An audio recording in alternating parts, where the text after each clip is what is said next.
everyone.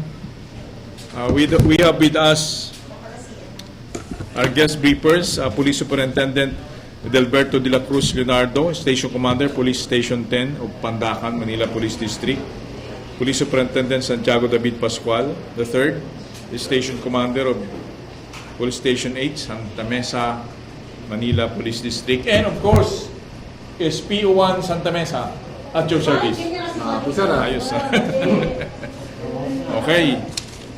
First briefer, sino? Paski, come na. Si Superintendent Santiago Pascual. Of course, andito si PO1 Santa Mesa. Kung alala yun, no? Sige. Go ahead.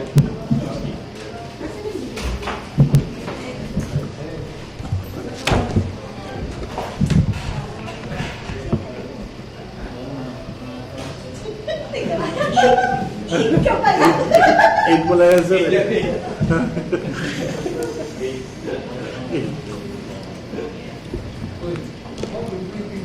Hindi, negative siya eh. Pero yung nakasalamin na, hindi na anong vision niya. Hindi na perfect. Good morning to everyone, to our friends in the media. Good morning. I'm Police Superintendent Santiago David Pascual III, the Station Commander of Santa Mesa Police Station.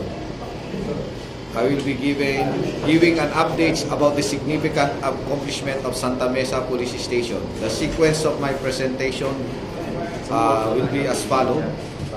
The general information, the downloading of personnel, patrol and deployment plan, weekly crime trend, the significant accomplishment through Lambat Sibat operations, and our best practices as well as our initiative. The Santa Mesa Police Station has 4 police community precincts, namely the Palanca PCP, which is situated at Carlos P. Palanca Street, San Miguel, Manila. The Plaza Bilino PCP at Ramon Magsaysay Boulevard near corner Nagtaan Street, Santa Mesa, Manila. Bacood PCP at Bacood Street, Santa Mesa, Manila. And the Bimapa PCP along Bimapa Street, corner Peralta Street, Santa Mesa, Manila. However, the Santa Mesa Police Station has 1 police outpost, which is the Menjola Outpost at Legarda, Menjola, at the foot of the Chino Roses Bridge. The Santa Mesa Police Station covers a total land area about of 3.183 square kilometers, comprising 10 zones and divided into 63 barangays under District 4, which is bounded by the north of Sampaloc Police Station, in the east by San Juan City, in south by the Pandacan Police Station, and in the west the Quiapo Police Station. The police to population ratio, we have it 1:9,262 at daytime and 1:4,273 at nighttime. This is the downloading of our personnel in compliance with our Chief PNP directive to strengthen our patrol operations. We already downloaded our personnel with the rank of Police Inspector and Police Officers 1 to the PCPs from station headquarters. We already complied the 5% personnel doing administrative function and 95% personnel doing operational and other field function, specifically patrol duties such as line beat patrolling, mobile patrolling, and motorcycle patrol.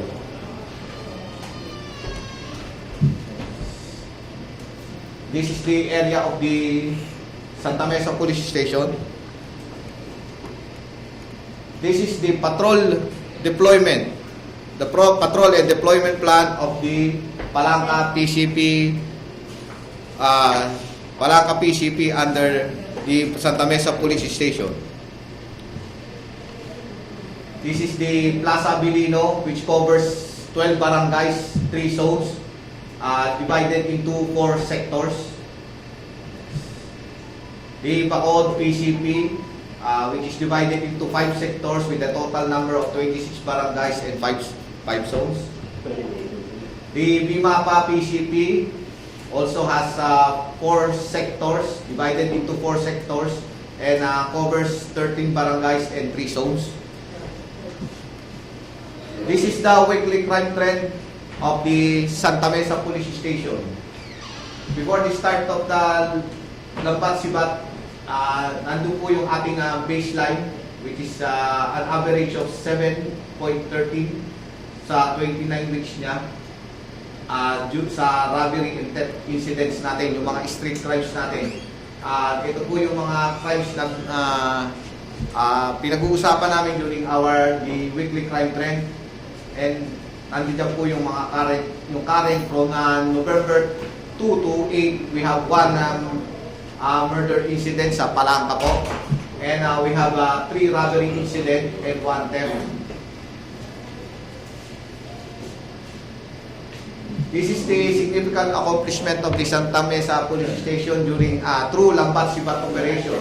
The Lambat portion is the campaign against illegal drugs. The number of operations conducted, the total number of 37 operations from January to October, which netted 70 persons arrested and a total recovery of 3,618.41 grams of suspected shabu.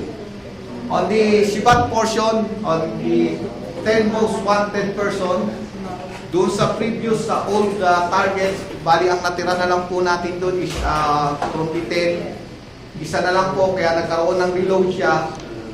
From July 6 to present, nagkaroon ng reload na siya.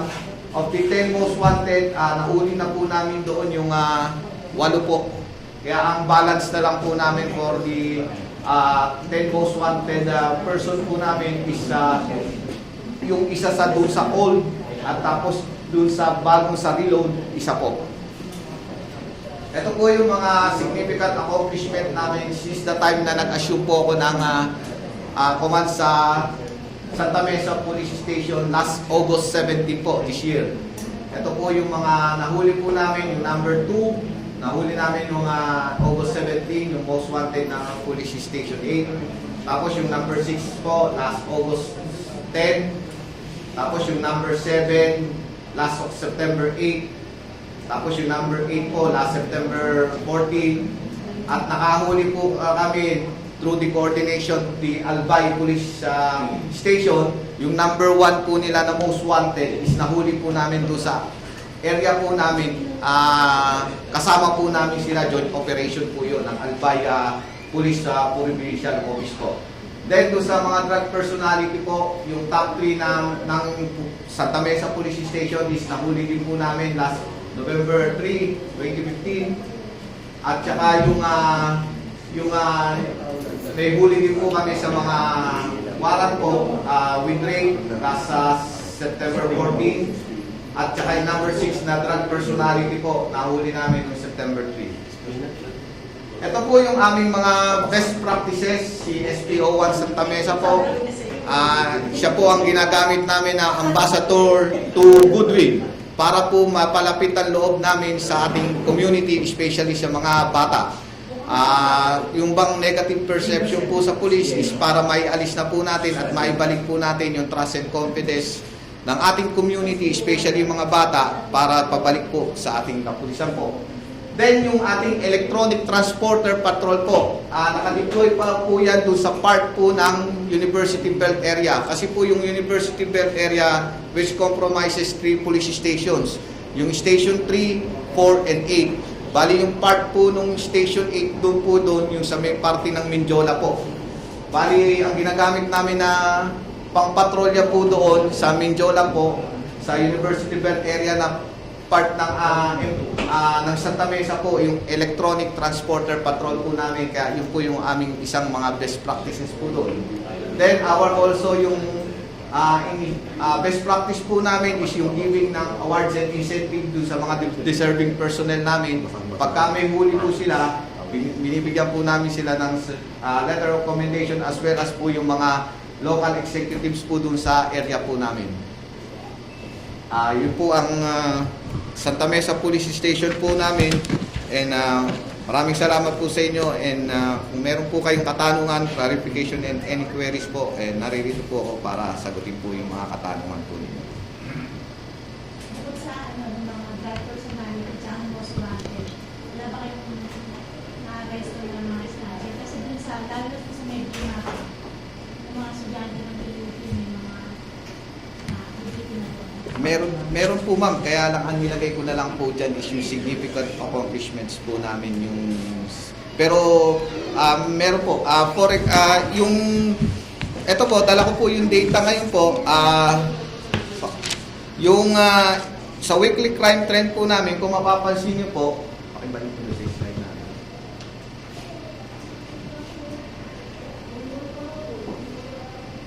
Kung makikita niyo po yung robbery and theft dyan, yung current po, November 2 to 8 po, 4 po yung insidente ko po ng robbery and theft dyan. Bali yan po, 3 po ang robbery dyan, isang robbery snatching po, arestado po yun. Tapos isa pong robbery na agaw armas po, yung baril nung guard sa Jollibee, arestado rin po yan. Tapos yung isang robbery po dyan, robbery inhabited sa bahay po, cleared po yun dahil yung may-ari ng bahay is nakita niya through CCTV yung pumasok dun sa bahay niya at kumuha ng mga gamit niya. Kaya cleared po yun. Tapos yung isang theft po dyan is arestado po yun, ninakaw po yung tarpaulin doon sa may Solano P. Casal, yung tarpaulin po yata ng copy ko po yun. Kaya meron naman po kaming na-aresto. Kaya lang, ang nilagay ko lang po dyan, ma'am, is yung significant accomplishments lang po nung station. Pero yung sa mga other forms ng mga street crimes po, meron din po kami. May mga accomplishment kami. Lagaya po dito sa itong week na to po. Puro arestado po yung 3 at isa po yung cleared po doon. Ano po, yung brief sa gamit mo kay SP Ulan Santa Teresa, ano yung feedback yun na bumabalik sa inyo? Sir, so far medyo maganda po yung feedback. Natutuwa po yung mga community natin, especially sa mga eskwelahan, sir. Medyo kumbaga napapalapit yung loob ng mga bata uli sa ating kapulisan, sir. Tapos pagka umiikot kami, pagka yung may ugnayan po kami, sinasama po namin siya para nakikita po nila na talagang ang kapulisan natin, na inilalapit natin yung kapulisan natin sa ating community po. Gaya nga ngayon po, yung aming may kami ngayon po yung doon sa DARE namin, yung sa drug campaign po namin, pagka nag-lecture po kami sa mga eskwelahan po, sinasama po namin siya as one of our best practices, sir, para dun sa mga estudyante natin, especially yung mga high school po. Para at least hindi naman matatakot kung makikita, pulis lang. At least meron tayong yung mascot natin, yung ating sinatawag na ambassador to goodwill po, na para kumbaga yung community natin is mapalapit talaga, especially yung mga kabataan po natin. More? Okay, thank you very much, sir. Our next briefer is Superintendent Gilberto de la Cruz Leonardo, the Station Commander of Police Station 10, Pandacan, sir.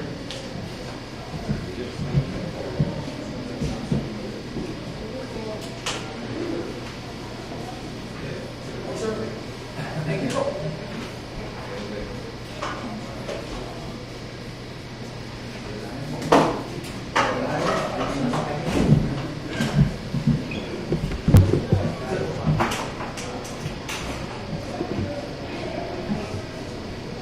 Good morning po. Ako po si Police Superintendent Edilberto Leonardo. Ako po ang Station Commander ng Pandacan Police Station 10. I will present to you the patrol and deployment plan of Pandacan Police Station.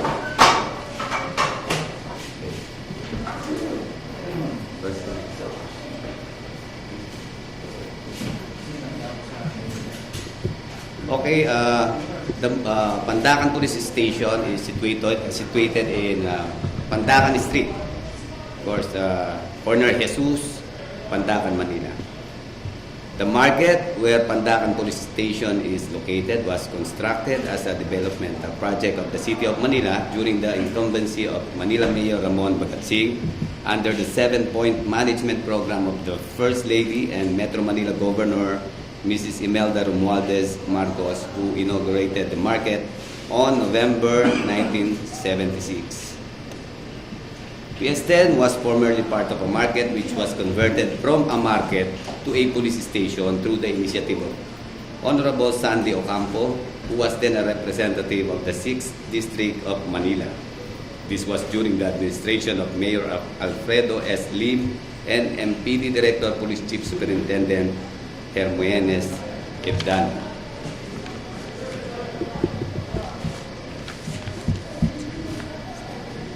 Okay, here is the map of the area of responsibility of Pandacan Police Station. Has a land area of 3.93 square kilometers with 59 barangays and 8 zones. It is belong to the 5th and 6th district of Metro Manila. So we have the Pandacan Police Station in Jesus Street, corner Pandacan Street.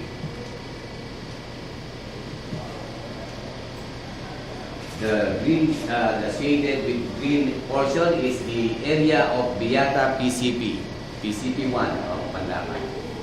And the red one is the Peña Francia PCP, while the blue one is the Labores PCP. Okay, we have a total of 166 personnel to include 8 NUPs, 144 of PNCOs and 14 PCOs. Well, in effect, those are those who are undergoing schooling and assigned from other detailed from other police service. Okay, we have the police community patrol, beat patrollers, and tactical motorcycle response team and the mobile patrol. As you can see, they are evenly distributed to the 3 PCPs. Next. Okay, here are the patrollers for the Beata PCP 1. We have one in Jesus, which is along the highway of Quirino, and we have 2 in the Quirino, in the Quirino Bridge. This is so because Quirino Bridge, as you can see, there are a lot of illegal squatting activity or informal settlers. We also have deployment of patrollers in Liwasang Balagtas to secure the inner portion of Beata area, and we also have patrollers in Beata near the police precinct. Next. Okay, for the Peña Francia, here is the deployment.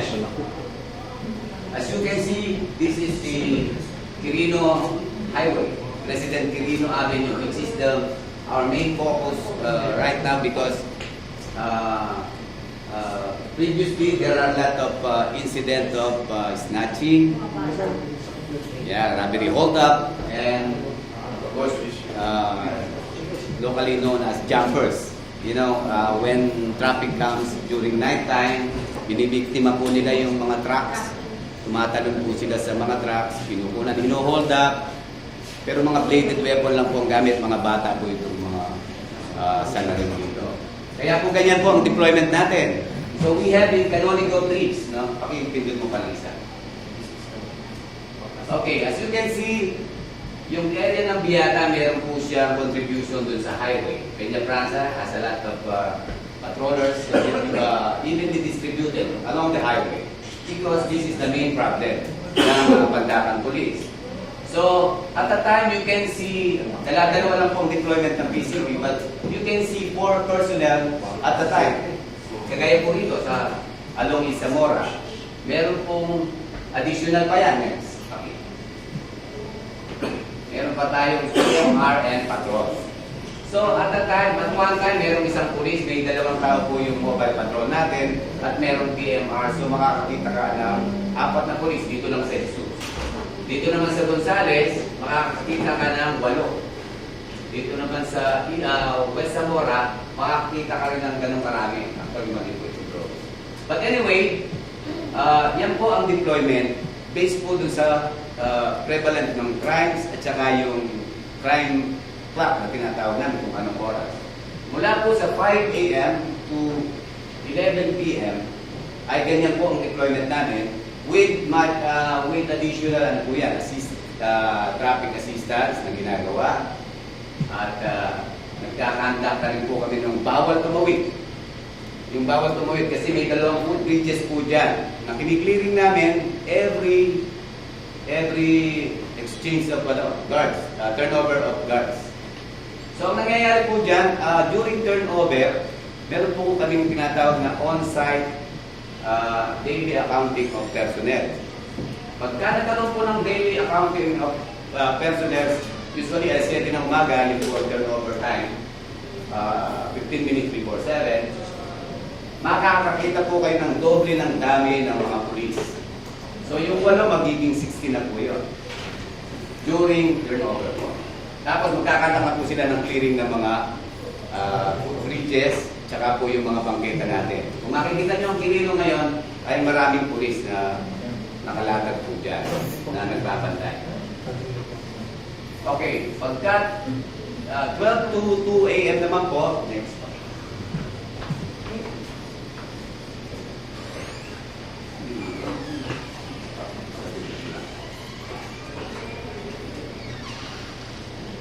Okay, meron po kaming checkpoint na ini-establish.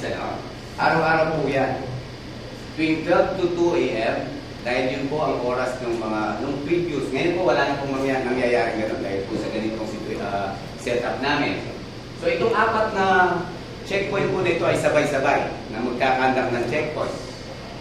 Simultaneous po yan. So, ang nagiging impact po niyan, nagkakaroon ng blocking force ang bawat isa, nagsiserve as blocking force. Yung pong ibang tao po namin dyan, mag-iikot sa isang checkpoint. Maliban po rin sa Canonigo, na ito po ang nagsisilbing blocking force namin at saka yung Jesus na at all time, nandyan lang po sila to respond in any eventualities. Okay, next. Pagdating naman po ng 2 to 3 a.m. Okay, next. Okay, ito po ang ginagawa namin po. So, from 7 to 3 p.m., 7 a.m. to 3 p.m. visibility, assist traffic, off-lang sita. Doon po sa mga helmet, sinisita na po natin yan. Saka, ang Quirino po kasi ay maraming mga pelika, padyak. So, pumapasok po yan doon sa one way. So, sinisita po natin ngayon yan. Tapos, pagdating po ng 3 to 11 naman, ang ating practice dyan, pagdating po ng 5 p.m., makikita niyo po naka-blinker on na po ang mga ating mga mobile patrol. So kung dadaan kayo, malayo pa lang nakikita niyo nag-blink na parang masigla yung buong Quirino. Tapos nagkakandak din po ng offline sila. Okay, 11 to 12, visibility pa rin. 12 to 2, yun po sinasabi namin checkpoint kanina. And 2 to 3 a.m., may roaming patrol po kami doon sa affected area. Hindi naman po buong Pandakan, hindi po kayang ikutin ang buong Pandakan sa isang oras lamang po. So, ang ginagawa po namin, simultaneous din, nagro-roaming sila doon sa affected area. Yung po mga depressed area namin.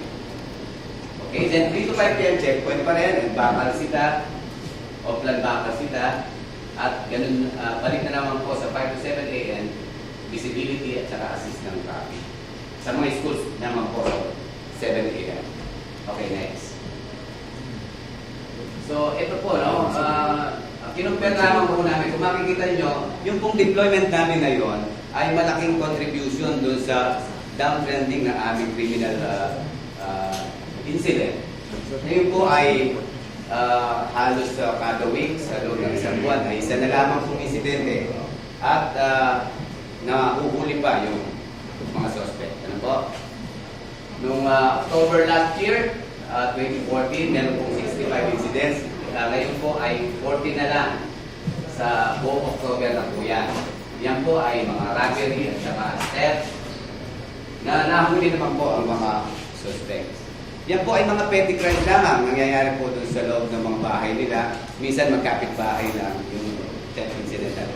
So doon sa, with regards doon sa snatching po, wala na po. Sa loob ng isang buwan, no, na ating pag-obserba, na wala yung mga hold-up. Oh, yung snatching wala na po dahil wala na silang tatakbuhan dahil binarangan po natin yung kanilang tatakbuhan. So, hindi na wala naman sa cellphone. Well, hanggang ngayon, pwede kayo mag-cellphone, ha? Kasi may mga pulis naman po doon. Yung po ang ibig sabihin na yung pagkaka-deploy ng aming mga patrollers ay napaka-effective. Dahil pwede ka na mag-cellphone. Ay, yung pong ibang lugar, naglalagay pa sila ng signage na dito ay lugar ng sa amin po, hindi namin ginawa yun. Ang ginawa namin, binantayan namin yung buong highway. Okay, next please.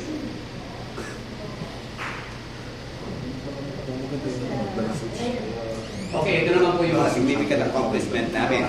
While doing yung patrolling activity po namin, we have the investigation branch na nakafocus naman po sa anti-illegal drugs operation natin at saka yung pag-arrest ng mga most wanted. So, in 1 week time, from November 2 to 8 lamang po, meron po tayong 5 pushers na nahuli. Ito po ay mga street level pushers, pero malaki po ang impact nito sa anti-illegal drug campaign natin. Ano po, kung makikita nyo, ayan po sila. Next. So, meron tayong 5. Okay. Next. Best practices naman po namin. So, house-to-house visitation. Ibig sabihin po, in affected areas, kasi po ang lugar ng Pandakan, lalo na yung, for example, yung Dapo, no? Yun po ay lugar ng mga snatcher ng mga bata, no? Ang ginagawa namin, pinupunta na lang po namin yung mga tahanan nila, tapos kinakausap namin yung mismong bata, yung mismong concern ng mga tao, mga magulang. Then, tuturuan po namin. Maliban po dun sa ugnayan na ginagawa namin. Ito pong clearing of food bridges at saka highways, no vendors, assist traffic, at saka yung bawal tumawid. Ito pong bawal tumawid, actually, parang mahirap na tanggapin dun sa mga nasanay ng tumatawid. Pero dahil sa aming mga pulis, kailangan kaming maramdaman din ng community. So ito yung paraan namin na sila kasi delikado tumawid. While binabawalan namin sila, sinuturo naman namin sa kanila yung safety. Yung pagsita po namin sa kanila, nararamdaman nila na may pulis sa tabi namin. Parang mayroon palang pulis dito. Kasi nga po, pagka nakita nila ang isang pulis, yung tao parang sa totoo lang feeling safety na sila. Yung namang kriminal, nakakita lang ng pulis, takot na siyang gumawa ng kung ano man. So, more ugnayan and dialogue with the barangay. So, kailangan katulong namin ng barangay. So, lagi kami nakikipag-usap sa kanila. Tinatanong namin sila, ano bang kailangan nyo na gawin ng inyong mga pulis para sa inyo? So, ang sinasabi lang naman nila, sir, basta wala na pong snatching, hindi po mabiktima yung anak ko, pusin niyo po yung mga drug addicts dyan, okay na po yung PNP sa amin. Yun lang po sinasabi nila sa amin during ugnayan. So yun lang pala dapat namin gawin. So nag-focus po kami sa mga ganito. Okay, at meron po kami 3 shifts duty ng mga patrollers lamang po namin. Yung iba, 12 hours pa rin po. Kasi po, siyempre nakiusap din ng mga polis natin for humanitarian consideration. May time pa rin sa kanilang mga family, may time pa rin sa sarili. So we are striking a balance here. Sabi nga natin, kung hindi balance yung pag-iisip, hindi laging fresh ang ating mga polis, so hindi rin magagampalang mabuti yung kanilang trabaho. So kinukonsider namin na best practice. No kumpulan, no texting while on duty, no kwentuhan. Tapos yung pong on-site DPAR, no? Yung daily personal accounting po. Kasi at that time, makakakita kayo ng maraming pulis sa daan during the accounting. So naging best practice po namin. Okay po, yun lamang po at maraming salamat. So yung di ba yung narinig natin yung one-time big time anti-drug operation? Meron na ba kayong ginawa sir sa area? Well, ang one-time big-time operation po kasi, galing din po kasi ako ng CIPG, ano po. Ang one-time big-time operation is a massive and simultaneous implementation of search warrant. Ano po, ang sa amin kasi, hindi mo na kailangan i-search warrant dahil sa madali namang huliin through a bypass operation.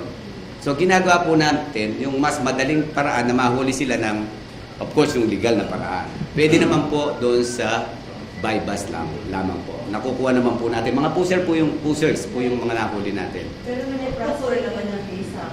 Opo. Actually, yung pinresent ko sa inyo ay para lamang sa linggong nagdaan. Meron pa kaming mga arrest previous weeks. Sir, yan bang ano? Kasi nung panahon ni John Escocio sa FPD, kuminyente pa lang si Colonel Pascual. Yung kahilong punot sa kakahilong Diyos, kilalang kilala yun sa drug operation area Romania. Apo. Nawala na ba sila sa listahan? Well, meron pa rin po, pero maliit na lang po yung kanilang daan. Mga taga-kahilom po yan eh. Yung mga nahuli natin, hindi natin masasabing sa maikling panahon, maaalis po natin. Pero ginagawa po natin ang paraan natin, lalo na pag nakantak na po natin yung sinasabi yung one time, big time. Papunta po tayo doon. Sir, ilan barangay meron ang 59 po. yung 59 na yun, regularly namigin mo yung mga barangay? Actually, 1 month pa lang po ako dyan. Siguro around 30 na po ang namit. Ano yung problematic na barangay doon sa area? Ang area yung sinasabi po niya, Kahilom 1, Kahilom 2, yung Felix, puro ano po yun, depressed area. Mga estimate. Opo. Pasig Line, takbuhan pa papuntang sa East. Sa East. Station 6. Problema dito. Area po kasi siya ng sais eh.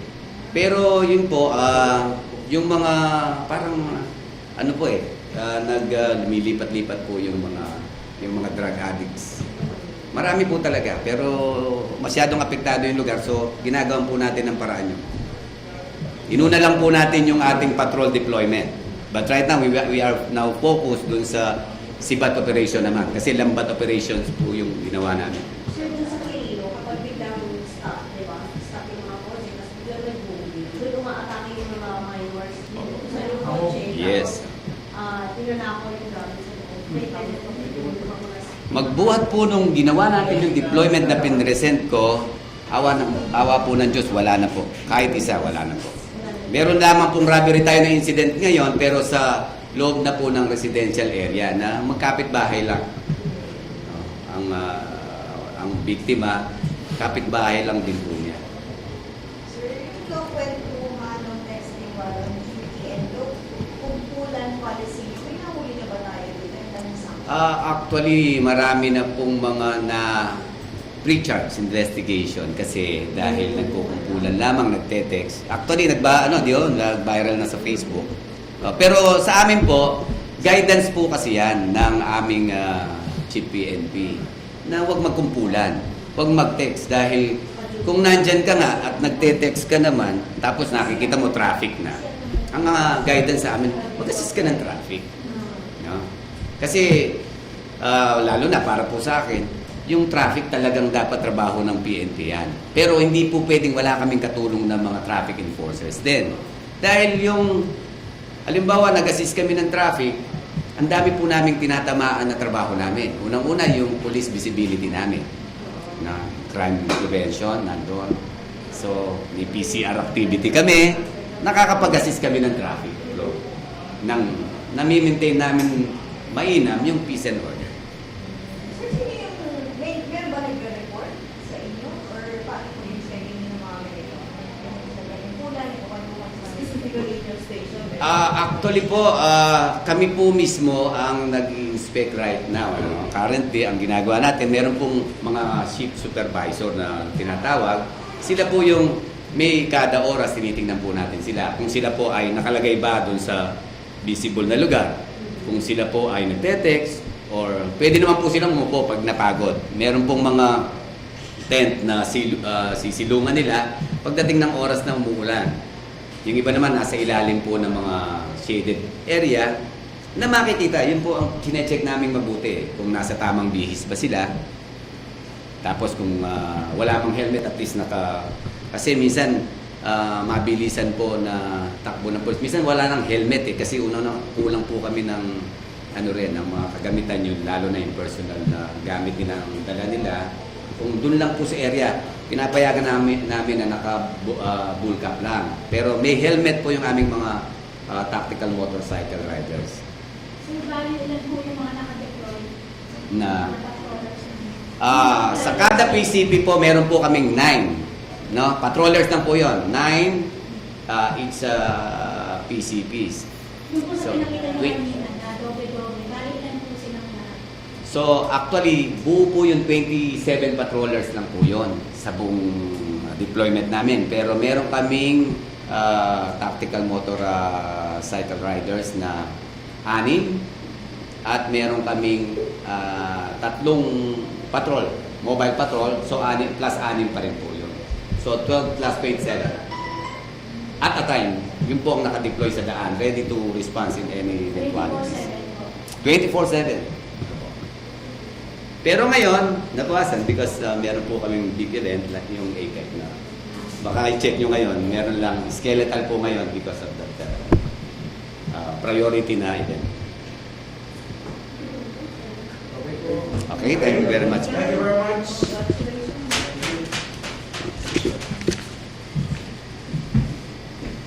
Interview naman si Chief. Others matter. Okay po, nasa... Sir, yung ano, Teresa, sa Santa Mesa.